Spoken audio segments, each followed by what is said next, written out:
Welcome back to Starladder Season 8, Day 16 here on Beyond the Summit. I am Zyori, and joining me once again is the mighty Hippie. And oh boy, do we have a good one for you here. Alliance versus Power Rangers. This is a bit of a grudge match here, my friend, because if you recall from Starladder Season 7, the big upset in the round robin was Power Rangers dethroning the domination of Alliance. The victory that no one saw coming, that I solo casted, still one of my most viewed videos on YouTube. I'm honored to be covering this match once again. Hippie, I'm glad you're here with me, pal. Welcome back. How are you? I'm good. Glad to be back. Just had some stuff to take care of that I couldn't really get out of. But happy to be here. Love to watch Alliance, and I am excited for this grudge match. Oh, yes. Now, Power Rangers are a team that have been a little bit rocky. They are very up and down. Some games, they seem spot on, biggity boom, making the big plays. In other games, they seem to be in a bit of disarray and a bit disorganized. So we'll see which kind of a match this is going to be. But a team with a lot of power, I guess, is maybe a good way to describe it. And they have a pretty consistent roster as well. Recognize all those names. Not sure who their fifth player is. Don't know if that's a stand-in or somebody with a silly name. We'll check it once we get into the match. And of course, Alliance do have their full roster. Crab, that is EGM. It's cute, but that is EGM. So, let's talk about this draft a little bit. Crystal Maiden was the first pick for Power Rangers. That opened up for Visage Alchemist, first snagged by Alliance, and a Weaver second pick for Power Rangers. Slark obviously banned out here, and the Mighty Elder Titan going to be banned out as well. Not surprised to see Alchemist picked up by Alliance. They have been running that S4 Alchemist mid quite a bit. And, well, I would wager that's what we're going to see coming up here, Hippie. Yeah, certainly wouldn't surprise me. I mean, Alchemist, we've seen him do a whole lot of mid and support. It's been a while since I've seen a proper one-position Alchemist, quite frankly, which I like. Because I think I quite frankly think he's more powerful when you use all those early game skills rather than just farming up the Greevil's Greed and using Greevil's Greed to just get yourself a crap load more gold in the mid game than you would get otherwise if you have to fall back and farm, if you have to go clear stacks. But I mean, I'm with Boba, I'm with Merlini. The stun is incredible, and Acid Spray is pretty darn incredible too, especially if you have a lot of physical damage coming out in the first place. For sure, no doubt about it. Alchemist has an array of abilities that all serve him well, no doubt about that. Clockwork will have a showing here. Clockwork has been not picked nearly as much as he was, mostly because he's just been banned out so much. Teams are much more eager to ban out the mighty Clockwork, and for good reason. He's quite powerful, and Alliance are going to snag him. A very well-rounded roster here for Alliance to start things off. Three heroes that truly need no introduction. Visage, Alchemist, and Clockwork, all very potent in their own right. And, well, not a bad way to start off your draft. Power Rangers have a pretty solid draft of their own. They do have that Weaver second pick, as we see Alliance did third ban the Abaddon. Pardon me, so they won't get that really scary combo. But, last, Venomancer and Crystal Maiden, two super aggressive supports. Two of the most aggressive supports you can grab, especially for those early levels. So that may open up for a bit of aggression, and they will grab a Queen of Pain, probably going to be their mid-hero. Yeah, Power Rangers, I think, tends to play Queen of Pain more than other teams do in the current version. And I don't know, man, I still like Queen of Pain. I think she has a lot of potential, but she just doesn't seem to get a lot of play recently, and I honestly couldn't tell you why. Merlini probably could, but I can't. Mm-hmm. Yeah, I mean, Queen of Pain is one, we've seen her played a little bit. She's definitely one of those picks that can be really good, but you need a good Queen of Pain player. She's very finesse-oriented, maybe is a good way to describe it. She's one of those heroes that you really need to know when to man up. If you hop in at the right time, she can be insane and do all this damage, but on the counter side of that, if you hop in at the wrong time, she can very quickly turn into a bit of a liability instead of an asset, because positioning is kind of the name of the game on QoP, though she very well can snowball and get a bit scary. Puck is going to be banned out here by Power Rangers as their final ban, and I'll be honest, I don't like it. I don't think Alliance were interested in grabbing Puck here. I think they're going to want to grab another support with that mid-Alchemist, though still a hero that, you know, you don't always want to tango against. Does fare pretty well against the Queen of Pain, so a smart ban, but I think up against Alliance here, they've been running Alchemist mid so often that, and why did I say they need another support? They picked up the Enchantress. I'm sorry, that was a total mind fart, brain fart. They've got Juggernaut here with their final pick. But my point about Puck stands. I don't think that was what Alliance wanted with their fifth pick anyhow. Yeah, I mean, the Alchemist was open to go for a Loda Alchemist if they wanted to. I agree with you that they've been doing an S4 Alchemist a lot recently, but I do think, I mean, for one thing, Alchemist is versatile and can go in a lot of places. You knew he was either the one or the two, but also Alliance just has a real tendency to counterpick S4 something for the mid, and I know some people have said they think QoP Puck is pretty even. I think Puck beats Quap. I don't think it's like huge, but I do think he handles her pretty handily because he can completely avoid a lot of her harass since it's in big bursts. He can dodge the Shadow Strike. He can dodge the Scream of Pain. So, and of course, he can actually almost contest her with the base damage. So I don't actually hate that ban. I think what it does almost is force the Alchemist mid at that point because you don't want to give S4 a kind of sort of matchup against that Queen of Pain. You just want to kind of... So he's going to be stuck with that. He's going to be able to do some stuff with the Acid Spray, of course. Quap's hit point's not that great at the start of the game, so she'll have to deal with that. But giving Loda the Juggernaut and giving themselves an excellent mid-game start. And Loda likes a Juggernaut, man. He's been playing that hero for, I think, longer than most people have considered him viable. And he keeps getting buffed, despite the fact that Loda keeps winning with him. Loda and Havost, I think I'd say, are the two most common Juggernaut players I see. Absolutely, and I do agree with your assessment of Loda's Juggernaut. He's played it to really a pretty high degree of success, and he loves that Ag Scepter build. This is something that Merlini and I were just talking about the other day, how Juggernaut actually can sort of play that hard carry role if you want him to. The big difference is that in our current meta, pretty much everyone builds Ags on him for that mid-game prowess, and it can work. It's a little bit of a gamble. Omnislash does have that degree of randomness to it that can sometimes be a bit of a double-edged sword, but a great mid-game stride Alliance will be able to hit here, no doubt. J4 are going to grab the Earthshaker with their final pick, so an interesting choice. I would not have thought Earthshaker would be their choice here. Really 3 supports for Power Rangers, so perhaps could this be a Venomancer mid, Queen of Pain safe lane, and then a long lane tri-lane with a Weaver CM Earthshaker? That could be a possibility here. With the 3 supports, Veno mid is something that we have seen. I think it's possible, although doesn't Cheshire Cat usually play the mid? Am I crazy? Because he's just picked up the Queen of Pain. So maybe just a solo safe with all the lane experience, then. Power Rangers plays a lot of Queen of Pain. Cheshire Cat is their Queen of Pain player. I don't expect them to put him on someone else. Maybe they'll do a 2-1-2. You never know. Yeah, I mean, very possible. Teams have been moving back towards that. I don't think it's really that likely, but they might do the 2-1-2 to try to get the Earthshaker a little bit of farm priority, so he can get earlier Arcane Boots, earlier Blink Dagger, just be a little bit better off than if he was going straight up support. Will be interesting. Maybe they will indeed do this duo lane that you're talking about here. If you put Venomancer sort of solo safe lane with the support from the Crystal Maiden, and F-God can move about the jungle and supporting lane, that could be a pretty good way to do it. But we'll see. Alliance already up to some trickery, though. They are going to do a level 1 Roshan here, Hippie.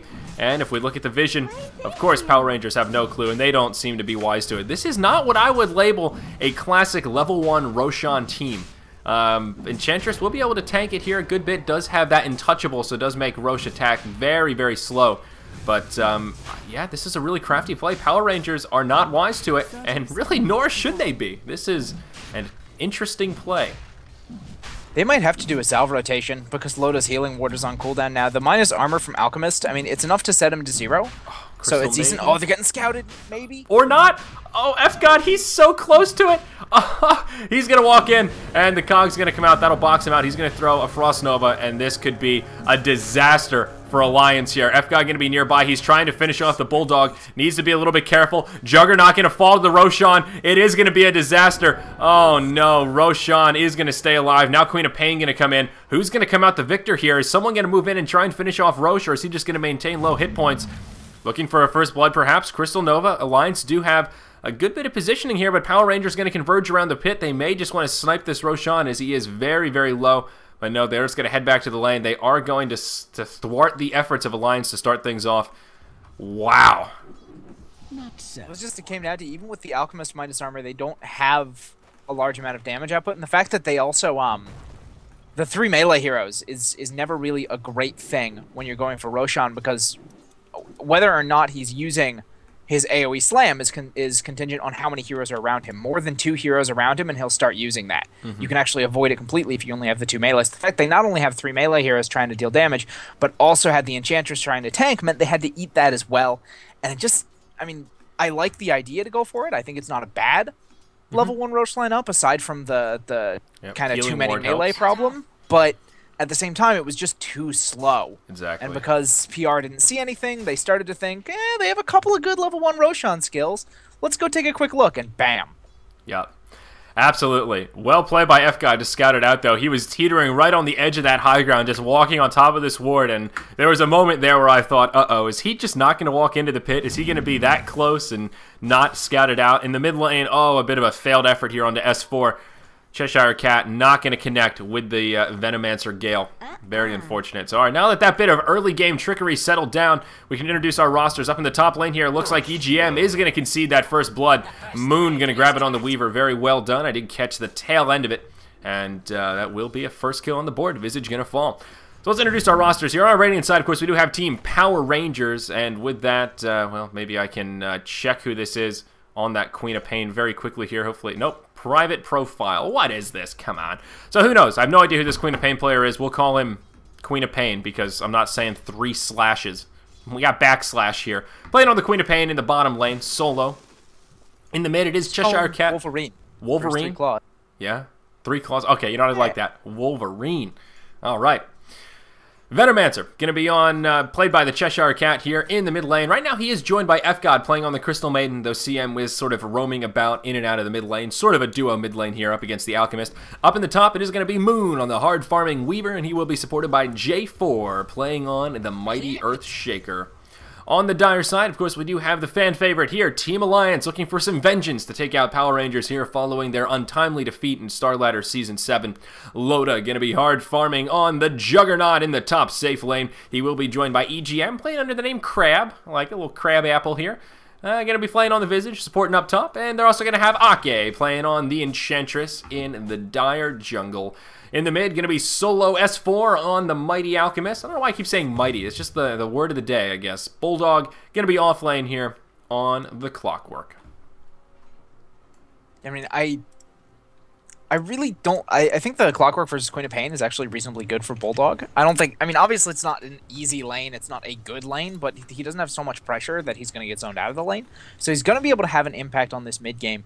And I think, obviously, that's exactly where Alliance want to make things happen. But at the same time, if that Queen of Pain gets a good amount of farm and levels, just the raw damage output might be a problem for Alliance, especially if they catch Loda when he doesn't have his spin available, or if he's maybe already used his ultimate, he doesn't have mana or something like that. They can blow him up very, very easily if he's not very careful about his mana management when that Queen of Pain is in the area. So I think it's going to be very, very much an execution-based thing. I don't think there's going to be a lot of action in the laning phase. You'll see the roaming CM trying to set things up, but there's some reasonably good defensive picks by Alliance, so they're going to be pretty hard to gank. I was actually very surprised that that Visage went down. Yeah, absolutely. And like I said, I caught the tail end of it, but I think it was just a fatal misstep. And here, Moon going to poke forward again. There is a Sentry Ward down, though, so does need to be a little bit careful here. J4 going to throw a fissure, will block Moon in, going to be forced to eat the tree to get out, but Moon is going to fall.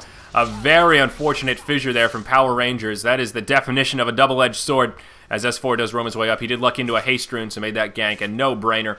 And that will, well, get a kill on the board here for Alliance. And, you know, it's a little bit of the answer they needed. Slow down that Weaver. A little bit of an overcommittal from Moon. And, yeah, it was definitely, I mean, take away the bad Fissure, and obviously the Visage was dead, but Loda may have still gotten the return kill. Because Moon was taking a whole lot of damage during that chase. It was about half when Loda started to spin. And as long as Loda made a decent guess when the Shikuchi came off, I think he probably could have just spun him down without having to worry too much about not getting enough damage out. Weaver not the tankiest hero on the board, obviously.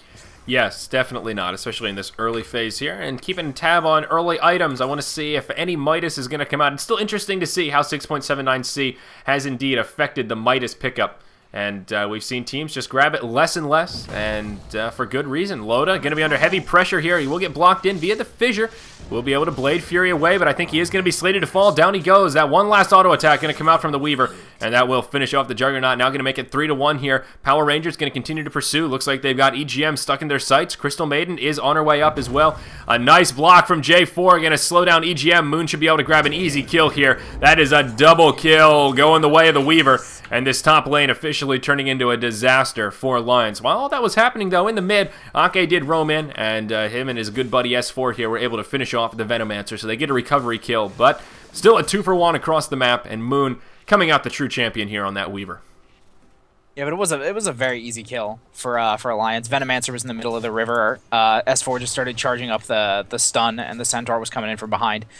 Although, right here, you know what we're seeing? That stun is being leveled under the acid spray. Bulba would be very disappointed right now. Absolutely. Level 7, 3-3-0-1.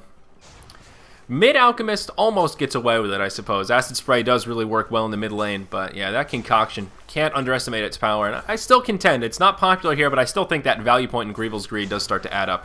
Though it seems the pro players do disagree with me, and I am just but a humble caster.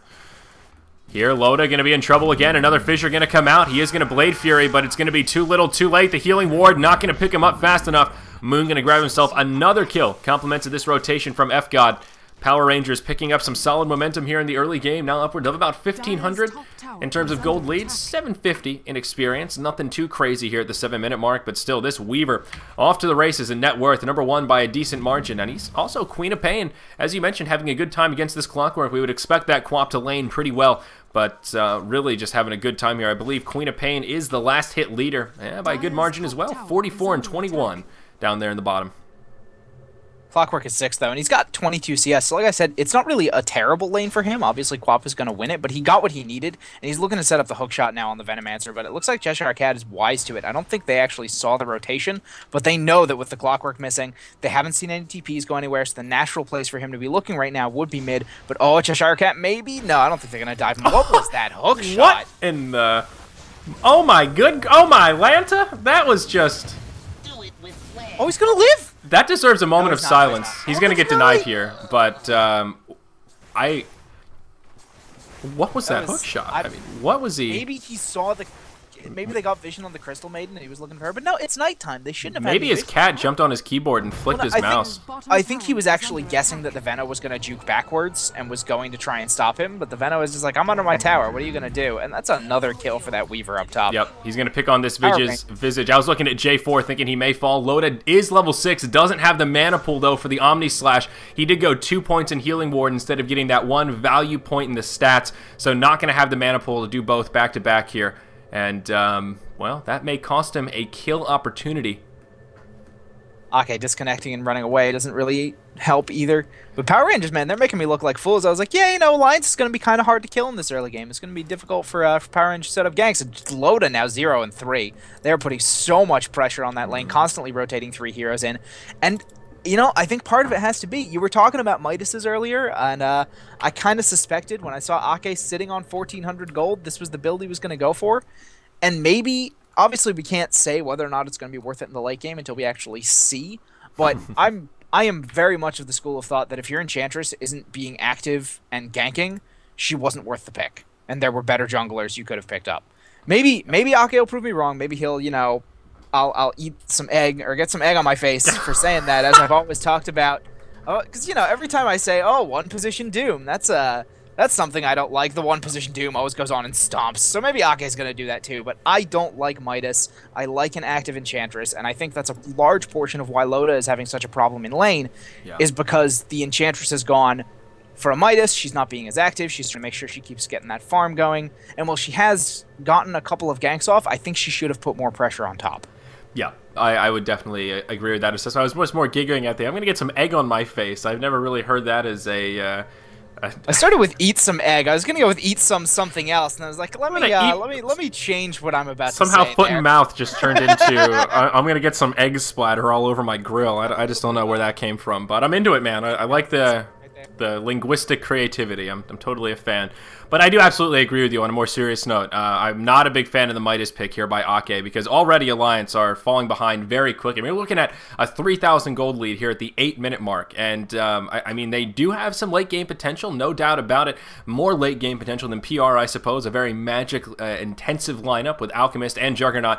They will out-carry this Weaver eventually, but getting there is the scary part. And I would venture to say that this Midas from Enchantress is not only slowing down Ake's ability to have a presence here in the early game, but he's just going to be spending a lot of time trying to find some positive return on investment on that Midas when the team is desperately going to need him to start turning things around here, because Alliance are quickly losing momentum. And Queen of Pain is a hero that we have barely even talked about because... Backslash man here has just been so quiet in the bottom lane farming away, as he well should, but Queen of Pain is a hero that can pick up that momentum and can snowball into a bit of a mid-game carry. You know, she will do a lot of burst damage, and if she gets those levels up, man, she will start to hit hard. Already has the power charge, has a regeneration rune bottled up, and is porting... Is she porting to the top? Yep, going to be porting up top. So things could get sticky here for Alliance if they want to try and pursue this kill onto J4. Loda going to have the mana for the Omni Slash in about 19 mana, and S4 is actually out of mana here. Will have 3 charges, but it's not going to be enough to get him anything that he needs in terms of an unstable concoction. So this could actually turn south pretty quickly for Alliance with this Quap coming up with an ulti ready. Yeah, and talking about the Quap, her CS is quite excellent for this point in the game. Sitting at 55 CS out of a possible, like, should be about 64, 68 creeps that have spawned at this point in the game. So she's only missed maybe 10 CS. She's gotten 24 of the denies. Obviously, that would have slowed down Bulldog's levels. You can see he's only level 6 to her level 8, and also he had that missed gank that turned into a death in the mid lane, slowed him down as well. But so she, I mean, you see her sitting on the treads and the regen, but also the 1200 gold. If she gets one more kill, she can start building whatever it is she's looking for. Maybe she wants to go for a fast Orchid to help shut down the Juggernaut, because obviously Juggernaut not someone who's going to be going for a BKB 99% of the time. Getting that Orchid on him, bursting him down can be very, very effective. Stop him from getting down that healing ward or getting off the Omni Slash. Maybe she wants to go for something else. Maybe she wants to go for a more defensive pickup, like a Linken's, and she could start, picking up some of that. She could practically pick up the Perseverance if she gets a kill right here. If that was the direction she decided to go. She's in a really, really good spot. And picking off S4, who is sitting at 2-0, he's going to be worth, I'd say maybe 300, 350 gold. Yeah. Put her in an excellent position if she can get that. I like the early Linken's build on Quap. It's not always the best. Of course, Linken's is a bit situational, but my favorite Quap build, just from going way back, even I guess it's kind of my pub stomp build, but Linken's into Orchid, into Sheepstick.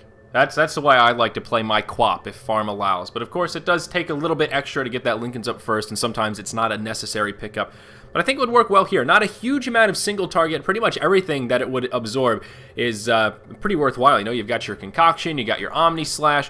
Visage has his nukes that, I guess that's not the biggest deal, but, still something to absorb. I would like to see an early Linken's come out on Quap. And one of the other things about it, if you can get the Linken's early, is it can help that snowball momentum. The Perseverance really helps your farming, the sustainability. You can stay in the jungle longer, you can stay in lane longer, and be a bit more liberal with that Scream of Pain. And then once you get the Linken's, it gives you that tankiness to really hop up in people's faces and play extra aggressive. Even though Linken's is kind of a defensive item, it can translate into a bit more aggression from Queen of Pain. But we'll see. Alas, Ake having some serious issues here. Alliance, as we just saw, Valant asking for some info and just some big negatory. Ake MIA. Maybe somebody cut the line in his house. Very unfortunate. Yeah, it would be. I mean, we're still early enough in the game. It would probably just get postponed. I don't think they'd be willing to give a walkover to Power Rangers at 8 minutes in. See, that's sad though. All right, yeah, Loda's gonna call him. Yeah, this is one of these situations where. Yes, they have such a strong start. Yeah, it would be exactly. Yeah, all right, Power Rangers saying that we want to wait. Yeah, if you have this kind of start against Alliance, you don't want to have to go to a remake or a redraft or anything like that. It's way too early to default a win, but at the same time, this is some pretty damn serious momentum that Power Rangers have picked up for themselves. I mean, Weaver here at the 8-minute mark is 5-1-0. That is, I mean, that's the pretty significant. 5 kills in 8 minutes on a Weaver, the lone carry of Power Rangers. That's not the kind of thing you just want to remake. So we see his internet's down. I can empathize. I had my internet down last week when I was trying to do some Starladder. So poor guy. I would be kicking my computer right now, too. Is my volume okay? I'm getting a couple pokes that my volume has gone low. You dipped down, but it came back. I didn't overreact. Okay, cool. It's weird. I don't know. Your mic's been having this thing. It seems to happen sometimes recently. Maybe maybe I need to invest in a new headset. I've had this one for years now. It's not consistent, though. Like, it'll happen where you'll be talking, and all of a sudden it'll be kind of like your mic just moved a foot away from your mouth. But that's before really odd. I can even interrupt you to correct it, it kind of comes back. It's probably the sign that one of the cables in there is starting to lose some of its buoyancy. It's not the right word, but resilience. I should probably just get a desktop mic, quite frankly. I mean, the sound quality on this headset is still great. Oh, there we go. Here's Ake. Wonderful. Snowball, man. Best investment. I think the Snowball is really the best bang for the buck in terms of amateur casting mics. It's like $60, and it sounds really good. At all. It's cheap. It's really a good bang for the buck, and it works well. It looks cool. I do recommend the pop filter, though. I did not buy the pop filter when I first bought it, and I later decided to buy the pop filter. Could have saved $5 on shipping if I just bought them together, but what are you gonna do? Can't win them all. Send me the info later, if you don't mind. I said send me the info about it later, if you don't mind. Oh, for sure. You'll have to remind me, but I'll totally do it. All right. Totes my goats. So it looks like we are going to have a resume here, though. We got the go from the Bulldog. Now Power Rangers going to need just a second. I closed my stream because sort of mild frame drop, so I've closed basically everything that could be adding any slowness to my connection. That's for you guys. So, well, it's more on the back of Hippie here to keep me informed of what's happening in chat with his singleton monitor. Oh man, I've been focusing on the game. I try to keep myself very clear of the whole chat thing during the game. I try to also. Sometimes it distracts me. I honestly don't like casting with the delay server. Because whenever there's a big play, I get distracted. I'm like, oh, I kind of want to watch the instant replay on the stream. I will not lie, that has happened a time or two. It's one of those old habits that dies hard. When those ultra kills come out, man, I just want to see it again. I'm in a unique position to see it twice, and I capitalize. Oh god, you would do that. Why do you even do that? You just know you just ruined the chat for, you know, about the next 5 minutes. Well, off to a good start with that bit of Linkin Park trickery. So here we go. Queen of Pain has come in following this resume. S4 going to be in a little bit of trouble. Earthshaker is actually going to go down. Loda going to find the mana to grab that Omni Slash, but S4 going to pay with his life as /man playing that Queen of Pain will get the counter kill. Earthshaker for the mighty solo mid Alchemist. Obviously, Power Ranger is going to find the better of the exchange. Again, great support from that Quap. And it's not over yet. Oh, there's the Sonic Wave onto... the neutrals! Imba, assassins right there. They're going to deny Ake still. Bulldog, again, going to be off the mark with that hook shot, trying to hop back to the creeps. Not going to work for him, though. That was... He's a little off his hooks. Maybe he'll pick it up, man. I mean, you know, it's only been 2 hooks. It's not that big a deal. He's 0 out of 2. The greatest thing. Yeah, I guess. True enough. I don't want to pick on the poor Bulldog, but that was happens, man. just another. Everyone misses a couple abilities. I could feel the breeze from makes here, it man. look a little worse. Yeah, it's true. Very true. So first tower will fall here in favor of Power Rangers. And, yeah, Goldgraph now upwards over that 3,000 mark. And we have that holding steady during the pause. That's one thing I don't like. On Quap, by when the you way. have that pause, picks up her Oblivion Staff. The graphs just hold steady. The graphs should just pause, you know? Why don't the graphs pause like the game? But, yeah, you're right. Okay, so Orchid going to be coming out on the Queen of Pain here, but there could be some action in the mid. F-God going to take a concoction. Gale will connect. Going to buy this Queen of Pain. I didn't mean to say Queen of Pain. This Crystal Maiden, the time she needs to try and get away. Bulldog going to come in with the battery assault. Another neutral deny. Well played by F-God. And Alchemist will survive. So could be a little bit worse. Obviously could have been better as well. Up in the top lane, Moon and Loda going toe-to-toe. Moon did get a nice time-lapse off. He's going to try and stand his ground. That Hellbear Smasher going to come in, and that will finish him off. The Creep's going to get the last hit, but Loda still going to fall, so at least going to make it a 1-for-1. Weaver for the Juggernaut. That's going to make Weaver now 6-2, and it will take Loda down to 1-4-2. Again, in the mid lane here, now Cheshire Cat in some trouble. Bulldog going to throw another hook shot. This one connects with something, but did hit the creeps, and Cheshire Cat will be able to walk away from it. So I'm going to call that 0-for-3 here, Hippie, and Queen of Pain going to hop in. That's going to be an easy kill on the Alchemist. He'll turn into a blood puddle there. And yeah, I hear that chuckling from Queen of Pain. Power Rangers going to continue their domination. Yeah, that the kill up top is just even a little bit more significant because that means Weaver got the reliable gold right before he died, whereas Loda obviously lost a bunch of unreliable, and Weaver got the experience. So he's now sitting at level 9, whereas Loda's sitting at level 8. He's got a full level on him, as well as having that extra farm that he's currently got, leading Loda by a good 1,800 gold right now. Looking at the net worth chart, that's a really, really nice position for you to be seeing if you're Power Rangers. Yep, and Ake just going to get obliterated here. A very easy kill between the Crystal Maiden and the Queen of Pain as they did smoke up, and they are absolutely punishing this Midas pickup from Ake. Ake able to grab the power treads, but still, they are really punishing that economic investment, as they well should. Look at that net worth chart now. Queen of Pain, #1 by a huge margin, 5.5k. Ake, the leader on the side of Alliance, at only 3.5k, a full 2,000 ahead. There's the kind of hookshot we've been waiting for. It is going to connect with the Venomancer, Unstable Concoction going to come forward. Will chase him down despite the Force Staff coming out to try and keep him alive. And, well, that will be a kill going the way of Alliance. A nice setup from the Bulldog. He does make it happen. Yeah, I mean, there's... Alliance is trying to... They're finding a couple of the kills they need, but it's just not quite enough. And Venomancer, of course, as you mentioned, just picked up that Force Staff, so he's not losing a whole ton of gold. But then again, S4 getting that extra experience, he is really, I think, Alliance's saving grace right here. His farm isn't terrible. It's 3,600 as compared to, you know, the 5 grand of the Weaver. But if you're comparing him to his opposing mid, it's 200. And Visage picking off the Earthshaker right now with his birds. Yeah, I did miss that. You know, valuable pickoff. Yeah, I missed it as well, but I saw Soul Assumption and bird stuns. Like, well, yeah, that's pretty normal when Visage runs up against another support. He just has a, far more significant damage output than pretty much any other support at his level. He's doing pretty well here. That success in the top lane has translated into some early arcane boots on the mighty Earthshaker.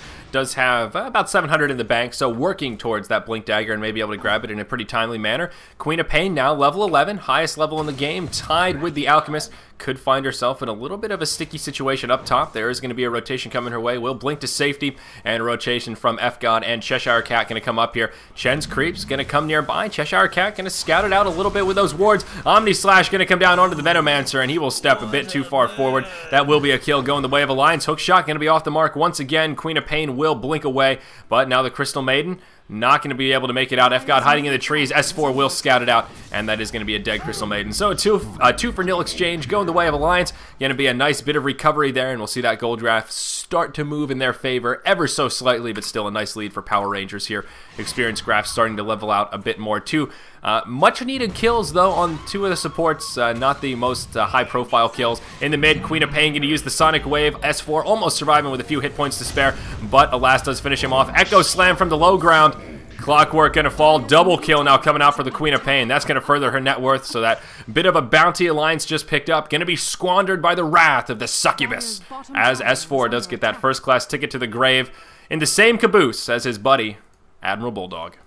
The confidence in that Echo Slam really shows just how comfortable J4 is playing this Earthshaker, because that was absolutely the edge of the Echo Slam range. He did it from the downhill, but he knew. I mean, there was no hesitation. He said, all right, I'm in position, Echo Slam. It wasn't like, oh, should I do this? Maybe it's getting kind of close. Is this a last-ditch thing? It's just like, all right, this is the kill. I'll use the slam. You've got it. And that's, that also gives Queen of Pain her Orchid, which is going to be pretty significant. But Alliance is definitely hitting back. They're finding some kills they need. They're picking off some reasonably important heroes. They've now got a couple kills on a Moon, slowing down that Earthshaker, a couple kills on him, and 3 kills on a Cheshire Cat, that Venomancer, who, sure, he's got the Force Staff, but he doesn't quite have what you would like your mid-Venomancer to have.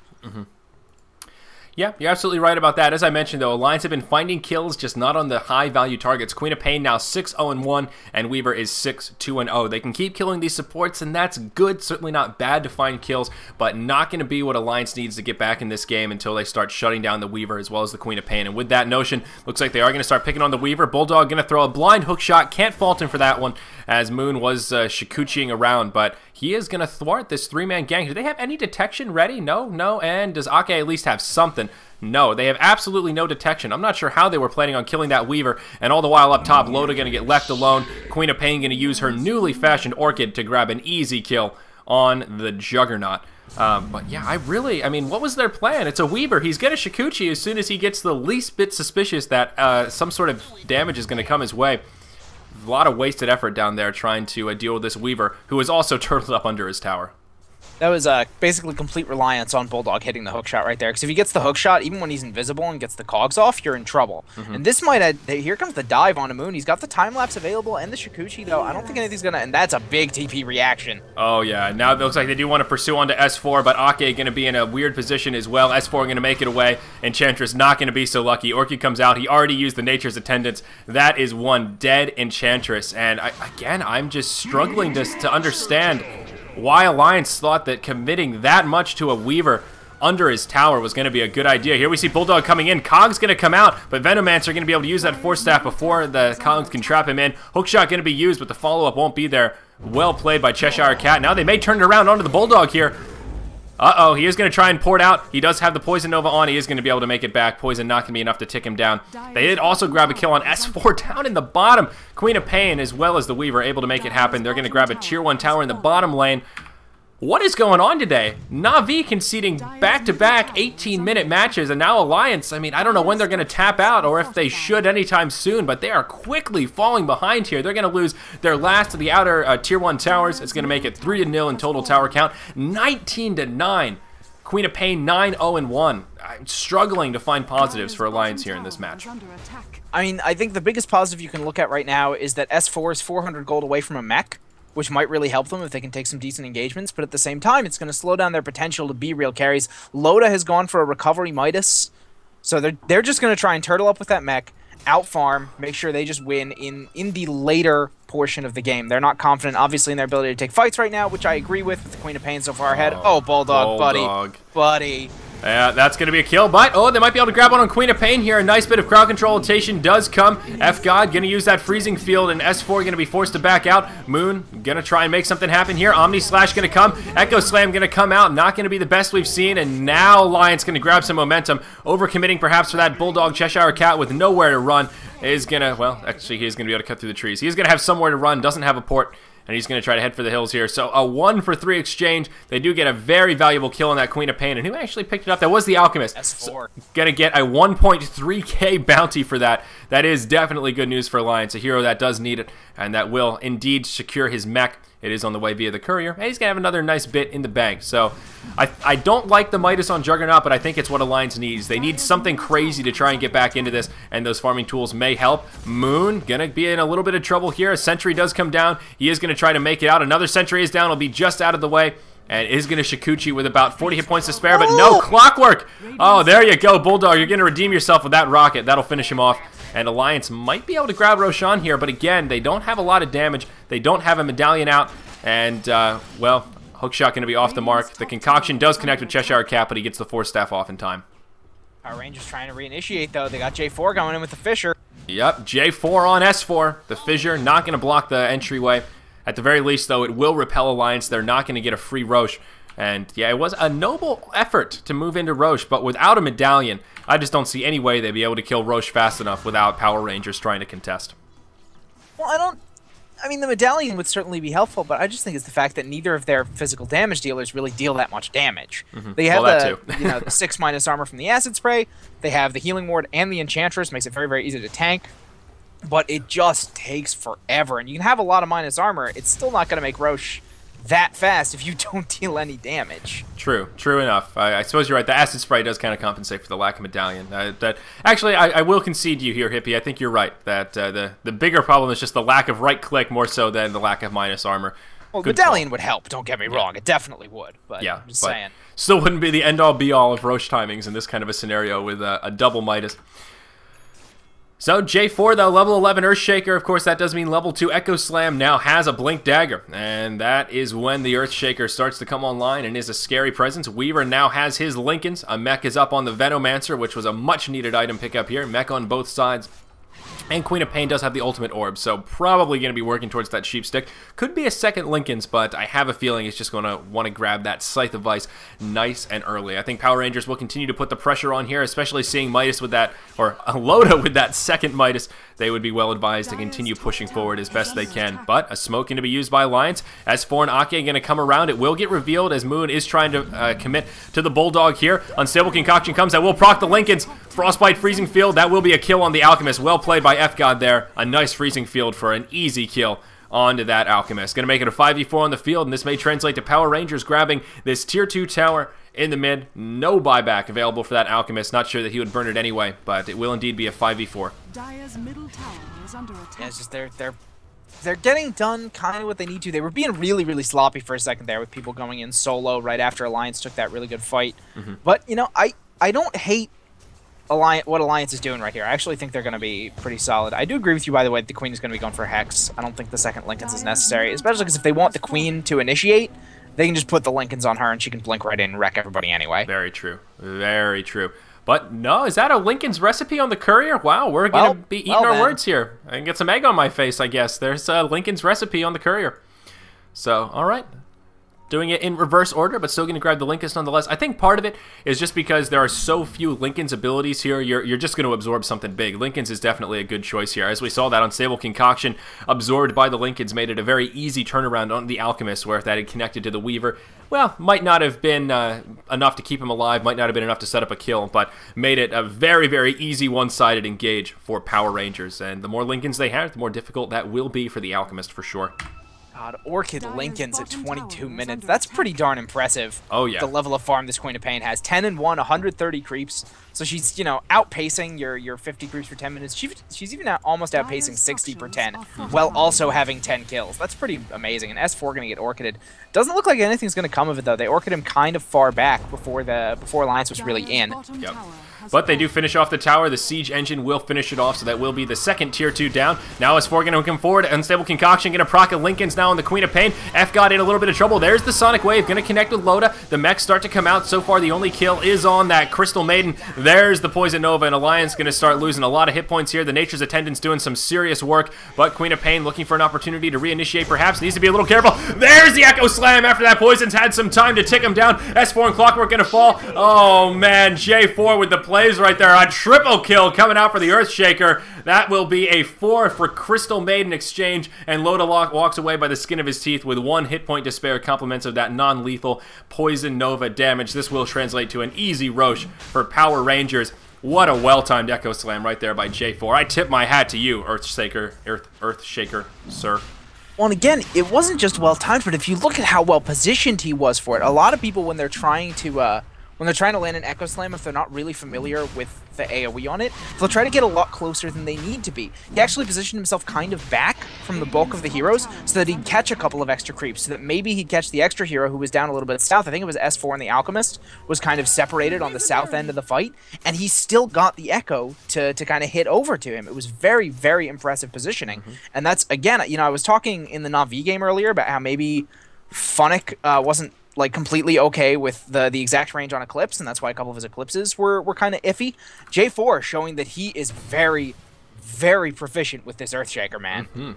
Absolutely. And that back-to-back on-point Echo Slam so far in this game, making that a very convincing fight. Just the execution from Power Rangers there was so spot on. The Poison Nova, they kind of backed up and didn't want to press the issue, giving Alliance that thought of, hey, maybe we can press forward here. They're on the back foot. Then all of a sudden, that reinitiation, bada boom, bada bing, a big Echo Slam. He killed 2 of them straight away, and then was able to grab that 3rd kill, following up with the beautiful fissure.